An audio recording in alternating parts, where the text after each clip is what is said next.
और एक ऐसी कथा और एक ऐसी सच्चाई जो कि आपने कभी सुनी नहीं होगी और आज पहली बार सुनने के लिए चाहते हैं।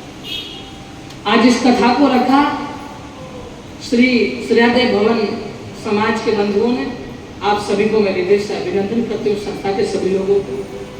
साथ में अब यहाँ पर आप लोग तो अलग अलग गिनते, परंतु मेरे लिए तो आप सब एक समान है। ना तो मैं पूर्विया कहूंगी ना मैं मानू कहूंगी, परंतु मैं इतना जरूर कहूंगी कि जो श्रेया देवी के लाल आप सबने मिलकर के इस कथा का आनंद लिया है और आपने करे ही इस कथा को, तो मैं हृदय से आप सभी को प्रणाम। आपको सभी परमात्मा की असीम कृपा है कि मनुष्य के जीवन में यूं तो प्रयत्नशील में सारी चीजें सुलभ हो सकती हैं, परंतु अपने कुल का अपना इतिहास और अपनी कथा बहुत दुर्लभ होती है और वही श्रेष्ठ पुण्य कर सकता है, उसी को ये कथा नसीब होती, बाकी किसी को नसीब नहीं होती। व्यक्ति चाहे कितना भी बड़ा हो जाए, कितना भी खरबोपति हो जाए, कितना भी पुण्य कर्म कर ले, कितना भी यज्ञ अनुष्ठान कर ले, परंतु भाग्य में जिस दिन उसको जगेगा उस दिन या तो वो समाज का इतिहास लिख पाएगा या इतिहास का रसपान कर पाएगा। ये दो चीज जिस दिन आ जाए तो समझ लेना परमात्मा उसके हृदय में साक्षी बनकर के बैठे हुए हैं। परमात्मा की असीम कृपा से जन्म जन्मांतर के आप लोगों के पुण्य फलित हुए हैं। एक नहीं, दो नहीं, लाख नहीं, हजार नहीं, करोड़ों नहीं, खरबों अब्जों जन्मों के जब पुण्य इकट्ठित हुए हैं, तब हरि का प्रचार करने वाले और जात पात का भेद नहीं रखने वाले मां जगदम्बा सूर्योदय जी सभी का गुरु बनकर के प्रचार करने वाले की इसकी कथा का रसपान करने का अवसर मिला है।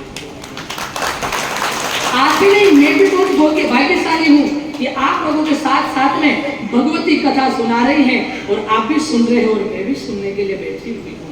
ये भगवती कथा सुना रही है, मेरी कोई औकात नहीं कि मैं कथा सुना सकूं। सच्चाई तो मेरी आप सुन लीजिए। भगवान आप लोग सुन लेंगे तो आप लोग भी कतरा जाएंगे कि ऐसा नहीं हो सकता है, परंतु सत्य है कि जिस बच्चे ने कभी स्कूल का दरवाजा नहीं देखा हो, जिस बच्चे ने कभी स्कूल का रास्ता नहीं देखा हो, उस बच्ची को भी आपके समान बनाने वाली मां भगवती ये सूर्योदय जी है। जिसको कुछ भी नहीं आता हो, कालू जी भाई साहब, जिसने साइन करता नहीं आता है, लिखना नहीं आता था, उसको आज यहाँ पर बैठने के बाद में और दिव्य कथा का रसपान करने का अवसर दे दे। ये भगवती की लीला घनी अपरंपार है, बस उसको समझने वाला है। आप सभी के मन में पहले परिचय चल रहा होगा कि साध्वी जी कहां से है, क्या नाम है, हमारे बीच में क्यों आए, क्या उद्देश्य है। प्रजापति के नाम से पहले भी खूब सारे संत आए थे, अब ये और क्या लेके जाएगी, पता नहीं हमारा कितना सोना खोला के लेके जाएगी, पता नहीं हमारे कितनी दुकानें लूट करके लेके जाएगी। अरे तो चेन्नई में क्यों आए, बहुत सारे राज्य थे। सत्यता तो ये है दयालु कि एक ही लक्ष्य और एक ही समझौता के लिए मैं आपके पास में आई हूँ। समझौता तो आप सब लोग जानते हैं कि हम सब कौन है, प्रजापति। कौन है, प्रजापति के शब्द में इतनी दिराट क्यों आगे बोलना, थोड़े एक साथ जोर से बोलो ना। क्या खाना तो नहीं खाएगा, 6 महीने से भूखे तो नहीं है आप लोग, हैं? कितने महीने से भूखे हैं? हम कौन है, प्रजापति। किसके पुत्र हैं, राजा दक्ष और मां भगवती सूर्योदय जी के सुत हैं। बोलिए सूर्योदय मात की। चलिए छोटा सा एक परिचय के साथ में हम कथा में प्रारंभ करते हैं। भीलवाड़ा जिला, पाली, राजसमंद, ब्यावर बॉर्डर के ऊपर एक गांव आता है, छोटा सा गांव है गढ़वा। रायपुर तहसील लगता है, आमेर से नजदीक पड़ता है, इधर भीम से भी नजदीक पड़ता है, इधर देवगढ़ से भी नजदीक पड़ता है। ये तीनों सीमा और भीलवाड़ा के बॉर्डर की भी सीमा वहां पर लागू हो जाती है। एक छोटा सा गांव गढ़वा में जन्म हुआ, यानी कि जन्म तो मेरा सूरत में हुआ, पर जन्म के कुछ महीनों के बाद में राजस्थान शिफ्ट हो गए थे हम लोग। उस गांव में पले बड़े हुए। गोत्र नागा लगता है और दादी की गोत्र मारोटिया लगती है और ननियाल की गोत्र पडड़ाया में आता है। जोधपुर की उस तरफ जाओ तो नागा को नागोरा कहते हैं। पाली वाले जैतारण बेल्ट की तरफ जाओ तो पडलाया को पड़ाया कहते हैं। और मारोटिया ज्यादातर इस मेवाड़ क्षेत्र में उदयपुर, चित्तौड़ एक क्षेत्र में ज्यादा मिलते हैं या फिर जयपुर की साइड में ज्यादा रहते हैं मारोटिया। ये छोटा सा परिचय है। पिताजी का नाम है नारायण लाल जी प्रजापति, दादाजी का नाम है हीरालाल जी प्रजापति, परदादाजी का नाम है मोतीलाल जी प्रजापति और उनके पिताजी का नाम है दयाराम जी प्रजापति। छोटा सा परिवार है, 10 घरों का परिवार में से माँ भगवती जी की सेवा में दादाजी ने पूरी जिंदगी लगाते हुए ये परंपराओं को आगे बढ़ाते हुए एक दिन पूज्य गुरुदेव भगवान ऐसे ही भगवती की सेवा में थे और सोचा था कि कुछ अलग करना चाहिए, कुछ अलग करना चाहिए। तो पूज्य गुरुदेव भगवान सपने में आए और सपने में आते करके गुरुदेव भगवान के दर्शन किए और दर्शन करते घर बात छोड़ करके हम इस मार्ग पर संन्यास जीवन पर चल पड़े।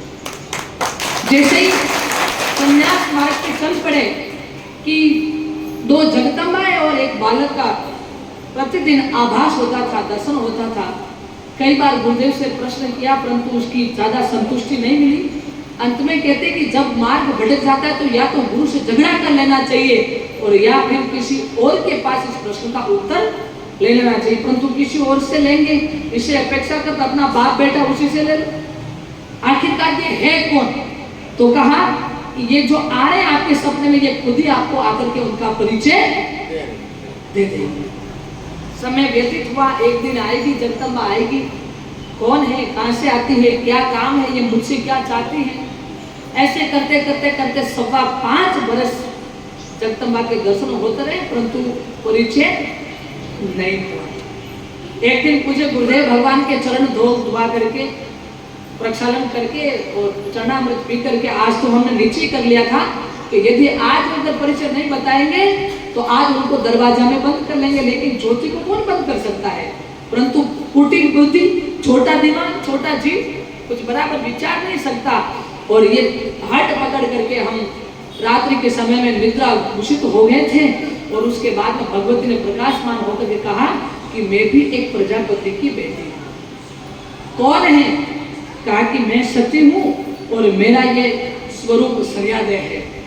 और जो बालक था उन्होंने बताया कि यही तो समूह और यही सामूहिक है। ऐसा परिचय करवाते हुए कहा कि वत्स समाज बहुत पीछे चला गया है, समाज में अशिक्षित भाव ज्यादा है और कुछ लोग आगे बढ़े हैं तो पीछों का कुछ विचार नहीं कर रहे हैं और शिक्षा में पूरे परिवार को आगे लाने का कार्य करना है। और हम जैसे मार्ग बताए वैसे मार्ग लेते हुए और एक छोटी सी कथा बताएंगे। फिलहाल तो आपको एक दिन की कथा करनी है और भविष्य में जाकर के 7 दिन की कथा लिपिबद्ध करके और आगे लोगों को सुनाएंगे। भगवती प्रतिदिन 1 चौपाई या 2 चौपाई सुनाती है और कभी कभी थोड़ी नादानी कर जाते तब भगवती नहीं सुनाती है। और ऐसे करते करते मतलब 100 पेज चौपाइयों का हो जाए, इतनी चौपाइयां छंद और दोहा भगवती ने अपने हस्त कलम से लिखवा दिए। भगवती बोलती रहती है और ये पाठ शरीर याद करता है और फिर सुबह उठ करके लिख देता है। भगवती ने कथा बताते हुए कहा कि शिक्षा की व्यवस्था को आगे बढ़ाना है और सत्यता तो यही है कि मेरा एक ही उद्देश्य कि समाज में शिक्षा बहुत जरूरी है। मैं ये नहीं कह रही हूँ कि आप लोग पैसे मत कमाओ, धंधा मत करो, धंधा आपकी एक मेजोरिटी है आपको आगे बढ़ने की, आपको सक्षम बनाने की, परंतु बच्चों में संस्कार एक शिक्षा से आ सकते हैं।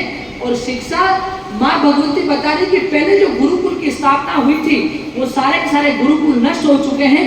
दक्ष महाराज ने 4000 गुरुकुलों की रचना की थी, उसमें से एक भी गुरुकुल नहीं बचा है। और उन्होंने कहा कि एक गुरुकुल अब पुनः स्थापना करोगे तो आगे जाकर के भविष्य में कई सारे गुरुकुल की प्रथा चालू होगी और आगे जाकर के पुनः समाज को शासन प्रक्रिया में कहीं ना कहीं अधिकार प्राप्त होगा। भगवती जी से प्रार्थना की, भगवती मैं तो एक अनपढ़ हूँ और कुछ लिखना जानता तो आता नहीं है, फिर भी आप कहते तो कैसे लिखेंगे। भगवती ने कहा कि आप चिंता मत करो, ऑटोमेटिक आप लिखना सीख जाओगे। और हकीकत बात है कि प्रथम भगवती ने ओम शब्द से रचना करवाते हुए आगे की कथा में हम प्रवेश करते हैं। चलिए एक बार जोर से जयकार लगाते हैं और आगे हम बढ़ते हैं। बोले श्री राधे मात की जय हो। कथा आती है कि एक बार नैमिषारण्य में माँ भगवती कह रही है कि एक बार नैमिषारण्य में सारे साधु संत यानी कि ऋषि मुनि इकट्ठा हुए हैं। पहले ब्राह्मणों की प्रथा नहीं थी, ऋषि मुनि थे केवल मात्र। कौन थे? ऋषि मुनि। अब आगे जाकर के वो थोड़ा ज्यादा ज्ञानी थे, ज्यादा श्लोक और हवन इत्यादि करते थे, तो केवल मात्र उनको कुछ लोगों ने ब्राह्मण प्रक्रिया में बांट लिया, बल्कि ब्राह्मण उसके कई वर्षों के बाद में ये 4 बंट हुए, क्षत्रिय, वैश्य, शूद्र और ब्राह्मण। ये कई समय के बाद हुए हैं। पहले तो जो ब्रह्मा जी के द्वारा जन्म हुआ उसका एक ही नाम था प्रजापति। जो ब्रह्मा जी से उत्पन्न हुआ था वो सब एक ही था, प्रजापति। और उसी समय में राजा दक्ष प्रजापति जी को राज मिला। आइए हम उस विषय की ओर चलते हैं। नैमिषारण्य में सारे के सारे सोनक ऋषि सुत ऋषि जी के पास में एकत्रित हुए। एकत्रित तो समझ रहे, इकट्ठा भेड़ा गया, जैसा आज आपका भेड़ा गया नहीं, विषय भेड़ा गया। और भेड़ा गया तो सोनक ऋषि के साथ में जो सोनकादि ऋषि की जो खोज थी, उन्होंने सुत ऋषि से एक प्रश्न किया, महात्मा आप तो ज्ञानियों में ज्ञानी हैं, तपस्वियों में तपोबल है, भगवान आपके हृदय में निवास करते हैं, और आप तो इस भारत के एक रत्न है, एक हीरा है, जो आपकी चमक से, आपके दिव्य प्रकाश से सब लोग ओतप्रोत हो जाते हैं। और हम आज आपके पास में आपकी शरणागति ले रहे हैं, और हमारे कुछ आकांक्षा है, जिज्ञासा है, उनको शांति चाहिए। अब आप स्वयं विचार करिए कि आप देखो, एक बात हमेशा ध्यान रखना है कि वो आपको बड़े ही करे ना कि भाई साहब आप तो ऐसे हो, भाई साहब आप तो ऐसे हो, भाई साहब करे ना, तो थोड़ा साइड में हो जाए, क्योंकि वो आपको फुटबॉल बनाना है, और वो फुटबॉल बना करके ऐसी लात मारेगा तो सीधा हो जाएगा। हाँ, हमेशा ध्यान रखना। मैंने कई बार देखा है, ओ प्रजापति भाई साहब, और प्रजापति इतनी भोली समाज है कि बस 4 बार भाई साहब क्या कि भाई साहब का शब्द इतना फिट हो जाता है कि इनके जितना फुटबॉल और दूसरा हो गई है। थोड़ा दूर हो जाना, क्योंकि वो अगर इतनी महिमा कर रहा है तो आप समझ लेना कि ये आपसे कुछ ना कुछ चाहता है, बदले में कुछ ना कुछ चाहता है। तो सुत ऋषि जी मुस्कुराए और क्या चौपाई लिखाती है भगवती, सुनिए।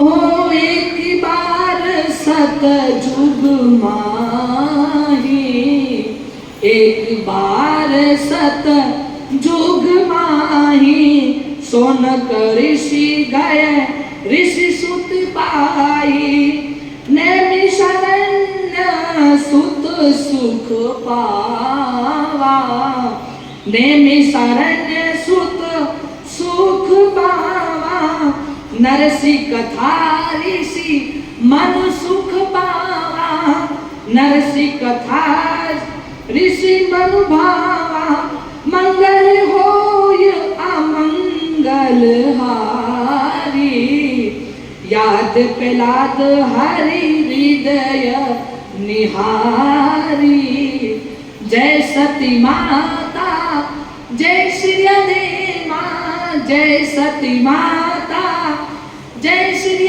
देवा, कृपा करो माँ कृपा निदाना, कृपा करो माँ कृपा निदाना। क्या कहा कि उनकी बढ़ेगी, नैमिषारण्य में जाकर के किसकी बढ़ेगी? ऋषि सुत की बढ़ेगी। और बड़े करते हुए क्या कहा कि आपके चरणों का तो बड़ा आनंद मिल रहा है प्रभु, आप कृपा करके हमको नरसिंह जी की कथा सुनाओ। और नरसिंह जी कौन? जो माँ भगवती के आवड़े में से बच्चों को बचा रहे हैं, जो नरसिंह जी वक्त प्रहलाद के खंभे में से फाड़ करके प्रकट होते हैं, वो नरसिंह जी की कथा सुनाओ। बाकी तो आपने वराह पुराण सुना दी, बाकी सब कथाएं सुना दी, परंतु ये जो नरसिंह भगवान की कथा ये नहीं सुनी है। हमारे मन में बार बार प्रश्न आ रहा है कि ये नरसिंह जी का 2 रूप कैसे हुआ? बाकी का रूप हुआ वो तो कुछ समझ में आए, परंतु एक तो सिंह का मुंह, नाम सिंह, नर का शरीर है और सिंह जैसा मुंह है, फिर उनका नाम भी नरसिंह रखा। प्रभु ऐसा क्यों? समझ में आ रही है आप लोगों को कथा? ऐसा क्यों? तब नरसिंह भगवान ने कहा, माफ करिए, सुत महाराज ने कहा कि वो एक प्रजापति समाज में एक देवी का जन्म हुआ और उस देवी के प्रताप से नरसिंह जी का जन्म हुआ और उस देवी के प्रताप से भक्त प्रहलाद का जन्म हुआ। अब जो नरसिंह जी की कथा जो सुननी थी वो तो रहेगी एक तरफ, और कहा कि जिस देवी का नाम ले रहे सूर्या देवी जी, जो प्रजापति देवी थी, वो कौन थी, वो इस धरती पे क्यों आई, उसका क्या कारण था, और इसी के कारण नरसिंह जी आए, भक्त प्रहलाद के लिए भगवान आए और बिल्ली के बच्चों को बचाया। ऐसे कई सारे चमत्कारों की वर्णन आप कर रहे हैं, तो आखिरकार ये देवी कौन है, और ये प्रजापति शब्द ये क्या है प्रजापति। इस सभा में भी दक्ष महाराज के काफी सारे ऋषि भी, पुत्र भी इसमें बैठे हुए हैं, जिनको अचेता प्रचेता जो अपन ऋषि कहते हैं। 11,600 पुत्रों को नारद मुनि ने संन्यास दिया और वो आगे जाकर के ऋषि मुनि बने। वो ऋषि भी इस सभा में बैठे हुए हैं। और जब अपने कुल का जब नाम आता है तो किसको आनंद नहीं होता है प्रभु, अपार आनंद होता है। अरे भगवान, एक इस धरती पर एक ही राजा ऐसा है। सुनिए, एक भजन में आपको सुनाती हूँ जो कि आपके लोगों से जुड़ा हुआ है, आपके शासन से जुड़ा हुआ है। सुनिए उस भजन को। ऐसा ऐसा शब्द था महाराज जिनका मूल को मेरा, जिन घर झूलता हाथी, जिन घर झूलता हाथी, जिन घर झूलता हाथी जैसे ओसरा मोती, जो का पवन का लग जाए, जब का हवा का लग जाए, काया थारी दूर हो जासी। ऐसा ऐसा शब्द था महाराज, जिनका मुल्कों में राज। वो कौन था, कौन है, दक्ष प्रजापति। क्यों, उनका पूरा ब्रह्मांडों में उनका सिक्का चलता था, इसलिए उनको कहा कि ऐसा ऐसा शब्द था महाराज जिनका मुल्कों में राज, जिनकर झूलता हाथी। अब हाथी झूलेंगे कैसे, इतना बारिश में इतना बड़ा झूला तो हो गई नहीं, परंतु महाराज दक्ष प्रजापति के राज्य में प्रजा तो दुखी नहीं थी, परंतु पशु पक्षी भी दुखी नहीं थे, और वो आनंद के हृदय में, आनंद के झूलों में झूलते थे। इसलिए कबीर साहब ने ये बात कही है कि ऐसा ऐसा शब्द था महाराज। बाकी दूसरों को कहते थे ऐसा ऐसा शब्द थे राजा, और दक्ष प्रजापति जी को महाराज ही कहा है, राजा भी नहीं कहा है।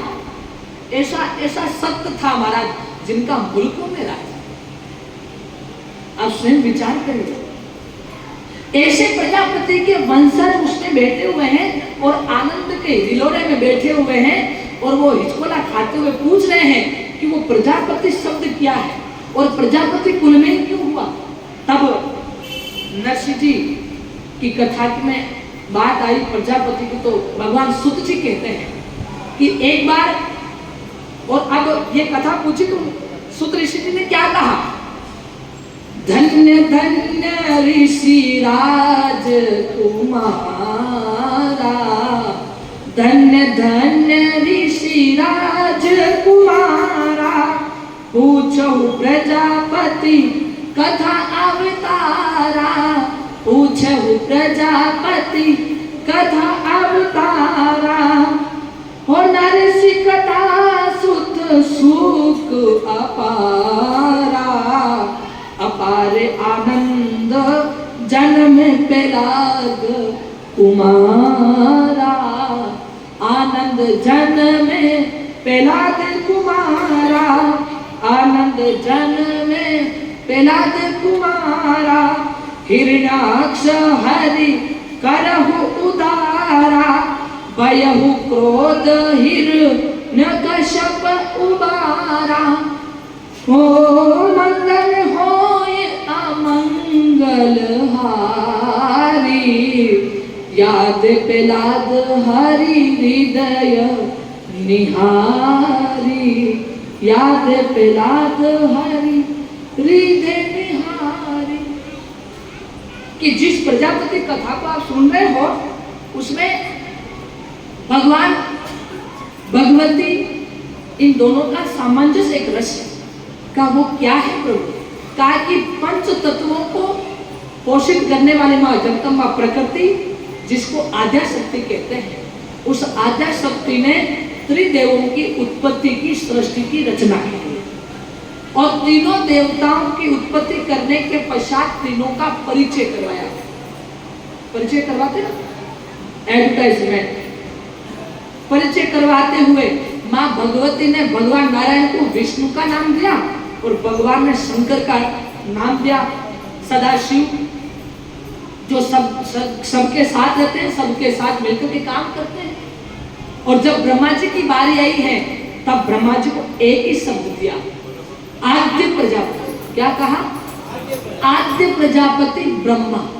सभी को शस्त्र दे दिए परंतु ब्रह्मा जी को शस्त्र नहीं दिए। क्यों?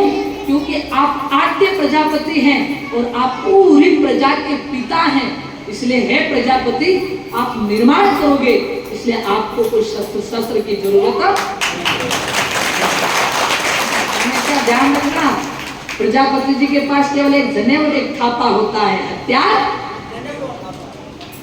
वो तो थापे तो फिर ना, जनेऊ और थापा हुआ करता था, हथियार नहीं होते थे। और एक तो हाथ में जनेऊ, दूसरे हाथ में थापा, और थापे से थाप थाप करके सुंदर सुंदर रूप दे देते हैं। उसका नाम क्या है? प्रजापति। उस प्रजापति ब्रह्मा जी को देखो, वो भी जनेऊ पहनता गले में है, थापा पिंडी पकड़ता हाथ में है और सुंदर सुंदर मॉडल तैयार कर देता है। इसलिए भगवती ने कहा कि हे आद्य प्रजापति, आप ब्रह्मा हैं, आप प्रजा सृष्टि की रचना करने वाले हैं, आप सारे प्रजा के पिता हैं और आप सृष्टि की रचना करोगे। सुत जी कहते हैं कि जैसे उनको पद दिया तो उनसे 9 मनु हुए। मनु का मतलब होता है मन से। अब दक्ष महाराज को भी शास्त्रों ने तो मनु कह दिया, परंतु असल में दक्ष महाराज मनु नहीं आते हैं, 8 मनु आते। 9वें जो मनु गिने जाते वो दक्ष महाराज भगवान ब्रह्मा जी के दाहिने अंगूठे के रक्त से जन्म हुआ है, इसलिए उनका नाम पड़ा दक्ष प्रजापति, क्योंकि वो प्रजापति का खून है, रक्त है, इसलिए उन्हीं को ही कहा। 8 मनु जो हुए उनको प्रजापति नहीं कहा। किसी को कह दिया है कि मनु शत्रुपा, कोई ऋषि हो गए, कोई क्या हो गए, परंतु जब रक्त से जन्म हुआ तो ब्रह्मा जी ने कहा कि इस सतयुग में तो कोई सृष्टि पे कोई व्यक्ति दुखी नहीं होगा, क्योंकि मेरे रक्त से पैदा हुआ ये मेरा पुत्र है और आगे जाकर के सम्राट बनेगा। और उनका नाम रखा दक्ष, और दक्ष नाम रखते करके फिर सब लोग उनको प्रजापति प्रजापति पुकारने लगे। आगे चल करके बड़ी आनंद के साथ में, मनमोहक के साथ में कथा बढ़ती है। जैसे दक्ष प्रजापति जी का जन्म हुआ, जन्म होते ही करके उनको ब्रह्मा जी ने सबसे पहले 4 वेदों का ज्ञान दिया। 4 वेदों का ज्ञान दिया। 4 वेदों को कंठस्थ करके और सदैव गुनगुनाने वाला यजुर्वेद के तमाम यज्ञ मंत्रों को उन्होंने याद कर लिया। और सबसे पहले पंडिताई करने का काम प्रजापति दक्ष ने किया था, महाराज ने किया था। ये जो सारे ब्राह्मण जो लोग हैं, अभी इनको पता नहीं इनको जनेऊ और मंत्र किसने दिया। कल एक ब्राह्मण से हमारी थोड़ी भीड़ हो गई, कालू जी भाई साहब इसके साक्षी है और उसको हमने यही कहा कि भाई तू जितना बोल रहा है ये अच्छी बात है, परंतु जो तेरे गले में जो जनेऊ पड़ी हुई है और जो तू यजुर्वेद मंत्र जो जपता है, जो हवन करता है यजुर्वेद मंत्रों से, वो मंत्र किसने दिए? का वो आप मेरे सामने आओगे तब बताऊंगा। क्या बताएगा? वो तो बता ना कोई कौन भी। और सत्यता यही है कि दक्ष महाराज के अलावा अगर कोई व्यक्ति अगर इस मंत्रों को पढ़ रहा है और दक्ष महाराज को आहुति नहीं देता है, प्रजापतियों को आहुति नहीं देता है, तो वो कितना भी पाठ कर ले यजुर्वेद के मंत्रों का उसको फल मिलने वाला नहीं। ये कटु सत्य। इसलिए तो गणपति पूजा कराने के बाद, यज्ञ की पूजा कराने के बाद, अग्नि की पूजा कराने के बाद में सबसे पहले आहुति देते हैं, इदम मम प्रजापते नमः स्वाहा। इसका मतलब क्या होता है जानते हैं? इदम यानी कि आप, मम यानी कि मैं, मेरा परिवार, मेरा कुटुंब, मेरा समाज, मेरा धर्म, मेरी पृथ्वी, मेरी धरती माता और समस्त जीवों की रक्षा के लिए हे प्रजापतियों मैं आपको आहुति दे रहा हूं और आप हमारी रक्षा। तब जाकर के बाकी देवी देवता भी हवन की आहुतियां स्वीकार करते हैं। अब ये बात किसमें लिख रखी है? यजुर्वेद की बात तो मैंने आपको बता दी, प्रजापति शब्द की अगर आप जानना चाहो तो विष्णु पुराण के सृष्टि की रचना होती है और त्रिदेवताओं की उत्पत्ति होती, तब उस विष्णु पुराण को आप पढ़ लेना और जगदम्बा साक्षात प्रकट होकर के ये प्रजापति शब्द देती है और वो ताम्र पात्र में सिग्नेचर करके कहती है कि इस दुनिया में प्रजापति था, रहा है और रहेगा और रहेगा भी। बाकी के इधर उधर का कुटुंब इधर उधर के शामिल तो हो सकते हैं, परंतु प्रजापति कबहू न होए। ये हमारा विशेषता है। और सबसे बड़ा दानी बताया है प्रजापति को मां जगदम्बा ने कहा है, जगत पिता प्रजापति ब्रह्मा, आप एक कलश की कुंभ की रचना करके महाराज दक्ष, आपके पुत्र दक्ष को दो, ताकि पूरी प्रजा को पानी पिलाने का काम ये दक्ष करेगा। और जल दान तो महादान बताया है, इसलिए तो आपने गामड़े में पेड़ लगाते हैं, पानी पीने का टंकी बनाते हैं। क्यों? क्योंकि सब लोग जानते हैं कि जल दान के अलावा कोई दूसरा दान श्रेष्ठ नहीं है। और हमेशा एक बात ध्यान रखना कि जो जल दान कर लेता है उसको सहज मुक्ति हो जाती है। जिस प्रकार चारण जन्मता है तो मनुष्य बनता है और मरता है तो एक योनि में जाता है चूहा, क्योंकि उनको माँ भगवती करणी जी के पास का ही सानिध्य मिलता है, माँ भगवती हिंगलाज का सानिध्य मिलता है। परंतु हमेशा एक बात ध्यान रखना है कि प्रजापति जन्मता है तो प्रजापति होता है, मरने के बाद भी ब्रह्मा जी के पास जाकर के प्रजापति ही रहता है। वो कभी अपने देह को चेंज नहीं करता है। अरे इतना ही नहीं, सरकार सुत जी कहते हैं कि हे ऋषियों सुनो कि 1000 ब्राह्मणों का जन्म होता है तब जाकर के एक प्रजापति इस धरती पर अवतार लेता है, जन्म नहीं लेता है। क्या कहा? तब सभी ऋषियों ने पूछा कि ऐसा कैसे? तो कहा सुनो, हम जो ऋषि बनकर के बैठे हैं, हमारी जो पत्नियां हैं वो दक्ष महाराज की देन है, वो दक्ष महाराज की देन है। अब जैसे कहते हैं, शिव जी ने कहा कि 2 बार मनुष्य योनि में जन्म होता है तब जाकर के एक ब्राह्मण होता है, और हम ब्राह्मणों को जनेऊ देने वाले, हम ब्राह्मणों को यज्ञ के मंत्र देने वाले, सारे शास्त्रों का सार बताने वाले, अंक गणित ज्योतिषाचार्य बनाने वाले आप ही प्रजापति तो हैं। इसलिए आप 1000 ब्राह्मणों में एक प्रजापति का अवतार यानी कि जन्म। इस दुनिया में देखना कि जितने प्रजापति है ना उतने ब्राह्मण नहीं है। क्यों? क्योंकि ब्राह्मण 1000 ही होता है और एक प्रजापति होता है, परंतु प्रजापति 1000 के बराबर होता है तो उसका विस्तार होता है, क्योंकि पहले से ही प्रजापति टीका हुआ है, अभी से बना हुआ नहीं है। सृष्टि की रचना हुई तब से प्रजापति टीका हुआ, इसलिए 1000 पर एक प्रजापति को बताया है। और उस समय और प्रजापतियों को अपन जो ब्राह्मणों को अपन देते ना, वो कोई ब्राह्मणों के हिसाब से नहीं देते हैं। ये दक्ष महाराज के दोहिते बन गए थे ना, उनकी बेटियों का विवाह करवाया था ब्राह्मणों के साथ में, तब जाकर के हमने कहा कि भाई भाणेज को कुछ ना कुछ देना चाहिए। तो क्या देवे क्या देवे? एक तो एक ऋषि के घर में जन्मे हैं तो क्या देवे क्या देवे? तो महाराज ने एक बार जनेऊ दे दी, दूसरी बार में यज्ञ मंत्र दे दिए, तीसरी बार में आचमन दे दिया। ऐसे करते करते सारी चीजें लुटाते रहे, हम सब पीछे रह गए, वो सब आगे बढ़े। सूर्य जी कहते हैं कि एक ऐसा कौम है कि सदा निस्वार्थ भाव से रहता है, और ये सत्यता है। दक्ष महाराज ने 6 चरण तक, सतयुग के 4, द्वापर के 2 चरण तक राज किया। ना तो इस धरती का टुकड़ा हुआ, ना कोई प्रजा प्यासी और भूखी थी, ना कभी इस प्रजा में विवाद था, और आपस में इतना प्रेम था कि महाराज दक्ष प्रजापति सामान्य भारतीय लोगों के भांति बैठ करके उनकी समस्याओं का समाधान करते थे। और अब तो अगर सरकार में से कोई एक एमएलए भी आ जाए तो रोड के चारों तरफ जाम लग जाता है, और वो तो हमारे सम्राट थे, फिर भी रोड के ऊपर जाम नहीं, फूल बिछ जाते थे। सम्राट बनना, राजा बनना, कोई पोस्ट पे जाना मामूली बात नहीं है, फिर भी हमने तो सहज भाव से सेवा की है, और हमारी सहजता आज भी कायम है। हम सभी दूसरों के पीछे लग जाएंगे, परंतु हम हमारा नहीं सोचेंगे, यही तो हमारी विशेषता है।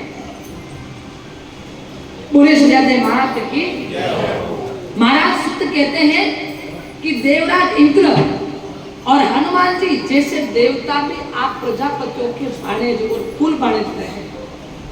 ब्रह्मा जी की एक पुत्री थी, नाम आप सुना होगा, अहिल्या। और अहिल्या के पुत्रियों का जन्म हुआ, उसका एक पुत्री का नाम था अंजना। और अंजना जी की क्या हुआ? हनुमान जी। बोलो अपने क्या हुए? फूल बाणे हुए कि नहीं? अगर कोई चैलेंज करे तो मेरे पास से कहना कि सत्य नहीं है। देखो, अब आप कहोगे कि सारे ब्रह्मांड में आकर तो स्वर्ग का ही बता दो, तो स्वर्ग में राज किसका? देवराज इंद्र का। और उसको टीका करने के लिए महाराज दक्ष प्रजापति स्वयं शरीर से गए थे।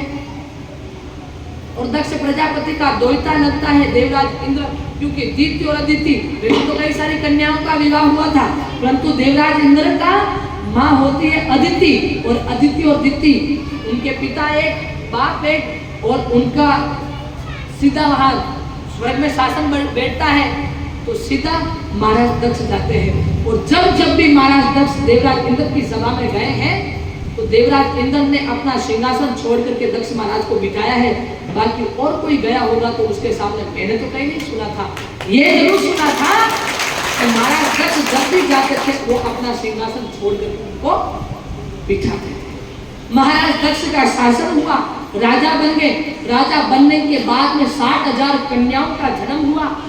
60,000 कन्याओं के पश्चात में 11,600 पुत्रों का जैसे जन्म हुआ, और सारा के सारे उनको पुत्रों को नारद जी ने संन्यास दे दिया कि आप लोग सृष्टि को आगे बढ़ाने का काम बाद में करना, पहले तपस्या करना। ऐसे कर करके उनको संन्यास दे दिया। 10,000 को दिया, तब तो राजा दक्ष खूब दुखी हुए, महाराज खूब दुखी हुए, परंतु ब्रह्मा जी का स्मरण किया और ब्रह्मा जी ने उनको कहा कि पुत्र आप चिंता मत करो, एक नई शादी कर लो और हो जाएंगे। और उनके 1600 पुत्र हुए, और 1600 पुत्र हुए तो नारद जी वापस आए, कहा इनके दबदबा हो जाएगा तो काम कैसे चलेगा। तो नारद जी को भी ये चिंता थी, तो नारद जी वापस आए, 1600 पुत्रों को वापस संन्यास दे दिया। फिर क्रोध आया महाराज दक्ष को, और उन्होंने कहा कि मैंने सत्य मन से यदि सृष्टि में सेवा की हो, मानवता का काम निभाया हो और देवताओं की सेवा की हो, तो भगवान मेरी तपोबल के कारण नारद को मैं श्राप देता हूं कि 1 मिनट से ज्यादा वो कोई दूसरा स्थान पे नहीं रुक सकता। सत्य है सरकार, नारद मुनि 1 मिनट से ज्यादा कहीं रुक नहीं सकता है। अगर भगवान नारायण का देवताओं का श्राप लग जाए तो गुरु मिटा सकता है क्या? और ब्राह्मण का श्राप लग जाए तो कुम्हार मिटा सकता है, क्योंकि कोरे मटकी का 6 महीने तक ब्रह्मचर्य का पालन करे, और कोरे मटकी का अगर ब्राह्मण पानी पिए तो उसको उसका श्राप से वो मुक्त पा सकता है।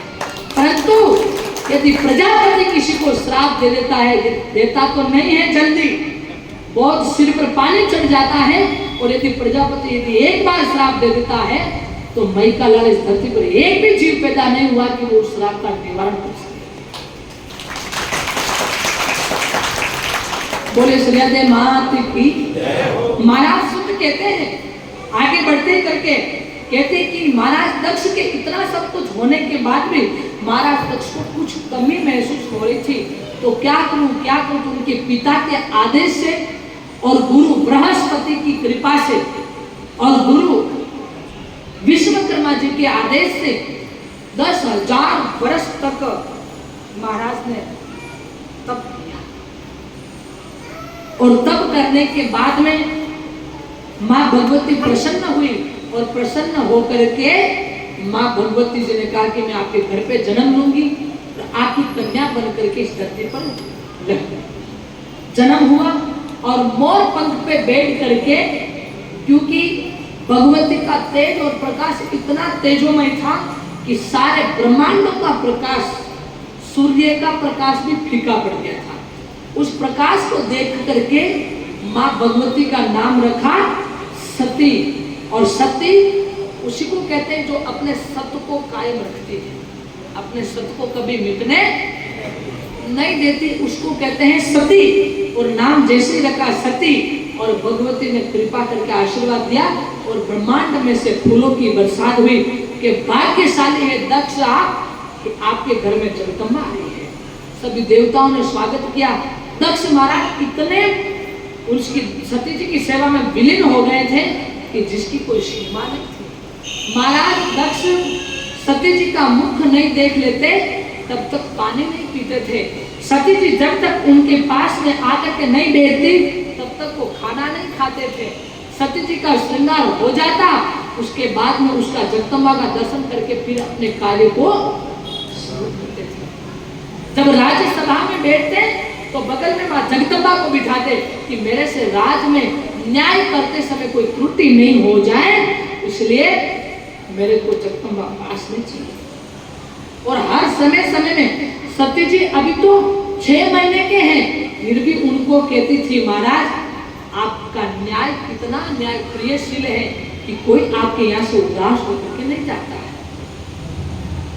ऐसे प्रभाव में होते हुए भगवती ने कहा कि जब ये इतना अच्छा संवेदनशील है, भक्तों के प्रति प्रिय भाव रखता है, भगवान की देवताओं की सेवा करता है, मेरी भी करता है, कहीं मेरा इस पिता के प्रति मोह हो गया तो मैं और दूसरों का कल्याण नहीं कर पाऊंगी। तब माँ जगदम्बा ने एक वचन ले लिया कि महाराज आप मेरे पिता हैं और थोड़े दिन बाद में मैं विवाह करूंगी, और विवाह के लिए मैं किससे विवाह करूंगी ये भी मैंने आपको बता दिया है कि मुझे देवादिदेव महादेव से विवाह करना है, क्योंकि मैं सती हूँ और वो शंकर हैं, इसलिए हमारा संगम तो पहले से है। इसलिए महाराज मैं सती तो बनकर के उनका विवाह करूंगी, परंतु मैं आप उनके अंदर मोह में डूब नहीं जाऊं, इसके लिए एक वचन देना पड़ेगा। एक बार आप यज्ञ रखना और उस यज्ञ में मैं आऊंगी, आप जरा सा मेरा अपमान करना और मैं 51 शक्तिपीठ में पूजाना चाहूंगी और सभी जनताओं का कल्याण करना चाहूंगी। इतना में मुझे आपकी हेल्प की जरूरत है, आप मेरी सहायता करें। महाराज दक्ष ने कहा बेटी ये नहीं हो सकता। फिर भी महाराज ने कहा कि यदि आपकी ये इच्छा है तो मैं करूंगा, परंतु कहा कि आप करोगे तो आपकी बदनामी हो जाएगी। कहा मुझे मंजूर है, परंतु आप जिसमें खुश है उसमें मैं खुश हूँ। आज के कथा वक्ता बताते ना कि सती जी ने राम शिव जी का अपमान किया, उनका अपमान किया, ये सब केवल मात्र एक लोकाचार और माताओं को भ्रमित और आप लोगों को भ्रमित करने की कथा है। असल में भगवती ने एक लीला की थी, क्योंकि जब कोई व्यक्ति कोई देवता लीला करता है तो उसको कोई ना कोई दूसरा कांड तो करना ही पड़ता है। एक सिक्के के 2 पहलू नहीं होता है तब तक वो सिक्का बन नहीं सकता है। तो जगदम्बा ने केवल मात्र एक रचना की और कथा सुनने के लिए गई तो वहां पर कथा नहीं सुनी, रास्ते में ही राम प्रभु को देखा तो राम प्रभु को पहचानने में भूल कर गई।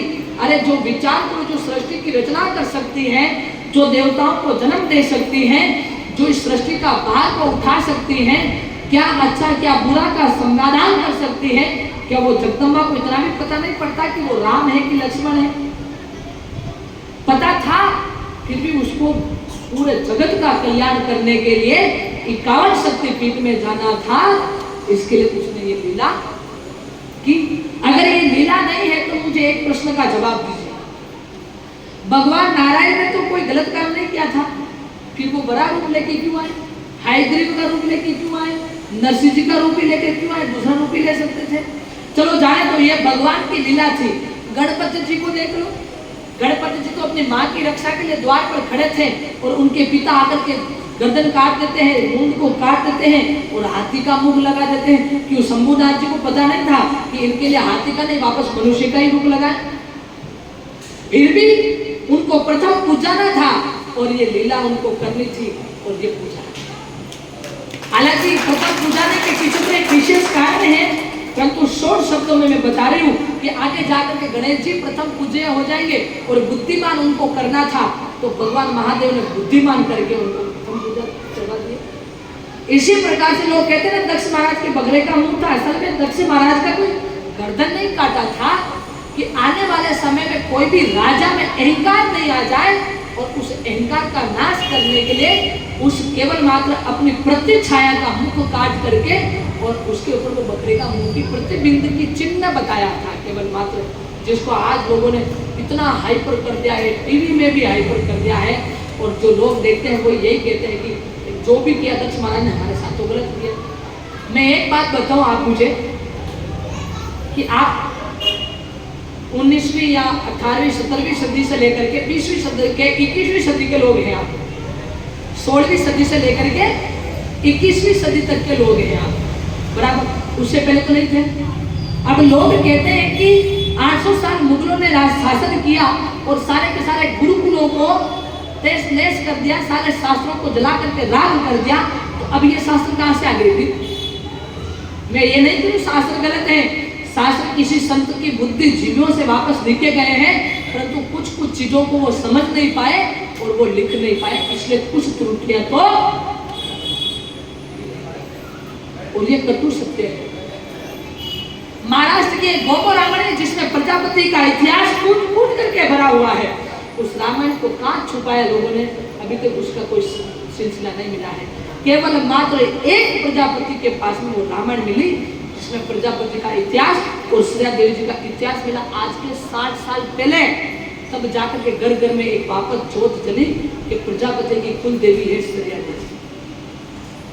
ये इतिहास थोमो रामायण से मिला। बाकी आप और हम तो भूल चुके थे सरकार कि ऐसी जगदम्बा अपने घर में है। ऐसी कई सारी त्रुटियां हैं जिसको सुधारना शास्त्रों के लिए बहुत जरूरी है। और आज के शास्त्र तो 200 रुपए में इतनी बड़ी बड़ी बुक मिल जाती है। 200 रुपए में तो इतना ज्यादा एक रजिस्टर आप लोगों को नहीं मिलता है, तो ये बुक कैसे मिल जाती है? क्योंकि उसमें कुछ ना कुछ हो फेरफार है।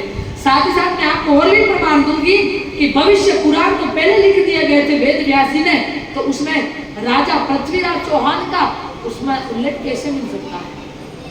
क्या पृथ्वीराज का उनका कोई साक्षात्कार हुआ कि ये ऐसा ऐसा राजा आएगा, ऐसा ऐसा होगा?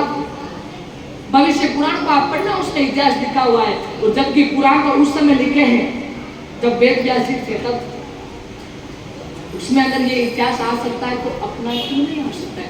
कभी गौर करके विचार करो। अरे देवताओं, आप तो अपने बच्चों को भी अपने श्रेया देवी के बारे में कभी सिखाते नहीं है।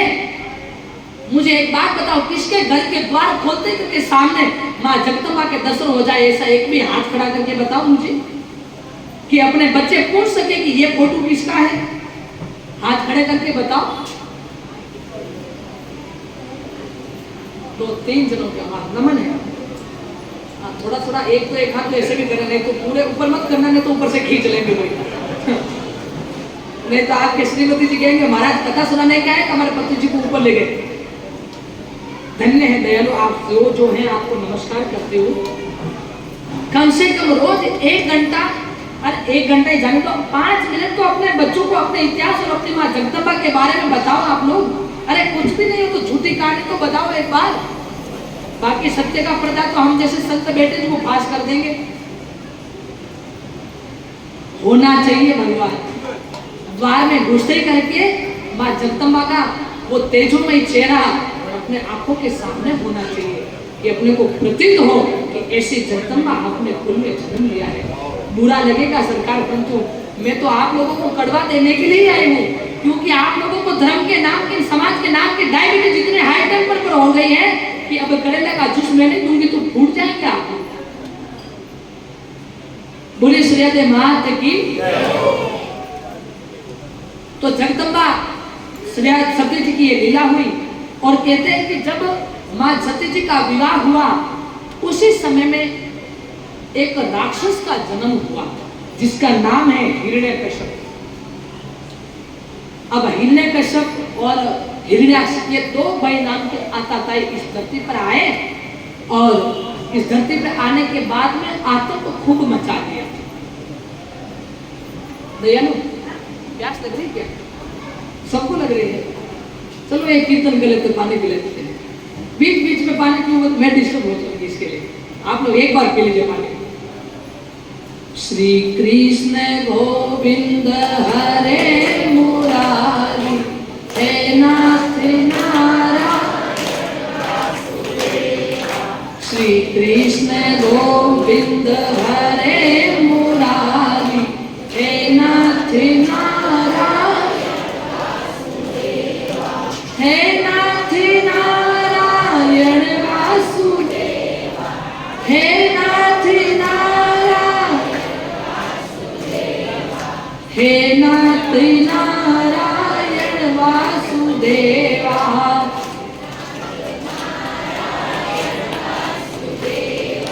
श्री कृष्ण गोविंद हरे मुरारी हे नाथ। जल्दी जल्दी मिला तो भी पानी सभी। श्री कृष्ण गोविंद हरे मुरारी हे नाथ कहीं पे जन्मे कहीं पे आए, मथुरा के तारे गोकुल में छाए। कहीं पे जन्मे कहीं पे आए, मथुरा के तारे गोकुल में छाए। वृंदावन में गैया चरावे हे नाथ नारायण। श्री कृष्ण गोविंद हरे मुरारी हे नाथ। तुम्ही हो माता सीता, तुम्ही हो बंधु, तुम्ही हो साथी, तुम्ही सहारे। कोई न अपना मैया बिनाए, कोई न अपना मैया बिनाए। श्री कृष्ण गोविंद हरे मुरारी हे नाथ हे नाथ बोले श्री राधे मात की। कहते हैं ये दोनों भाई बड़े आतंकित हैं। कौन कह रहे? सुत जी कह रहे, मैं नहीं कह रही। हिरण्याक्ष और हिरण्यकश्यप दोनों भाई बड़े आतंकित हैं। बड़ा भाई का नाम था हिरण्याक्ष और छोटे भाई का नाम था हिरण्यकश्यप।